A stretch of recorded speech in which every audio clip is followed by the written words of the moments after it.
కెనడాలో Justin Trudeau దిగిపోయాడు. Carney ఇప్పుడు ప్రధానమంత్రి. వాళ్ళ పార్టీనే మళ్ళీ అధికారంలోకి వస్తుందన్నటువంటిది ఒక ఫీడ్బ్యాక్.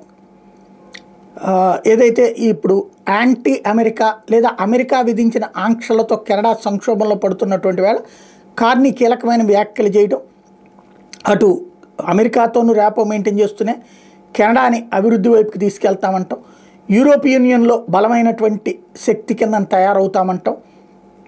ఇట్లాంటి స్టేట్మెంట్లన్నీ ఏవైతే ఉక్రెయిన్ విషయంలో వ్యవహరించిన తీరు కానీ ఇవన్నీ కూడా కార్నీని హీరోని చేసినాయట.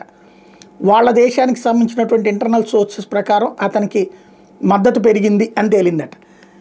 దాంతోపాటుగా అధికార పక్షానికి ఇప్పటిదాకా ఉన్నటువంటి ట్రూడో వల్ల వచ్చిన వ్యతిరేకత పోయింది అని తేలిందట లిబరల్ పార్టీకి. దీంతో ఇప్పుడు అర్జెంటుగా ఎన్నికల నిర్వహణకు ముందుకొచ్చాడు. ప్రభుత్వాన్ని రద్దు చేసి ఎన్నికలు పెట్టమని చెప్పేసి ఏప్రిల్ 28న కెనడాలో ఎన్నికలు జరగబోతున్నాయి. మరి జస్టిన్ ట్రూడో వాళ్ళకి సంబంధించినటువంటి లిబరల్ పార్టీ మళ్ళీ గెలిస్తే మన దేశానికి దరిద్రం తప్పదు కెనడాతో, లేదు అంటే మార్పు సాధ్యం.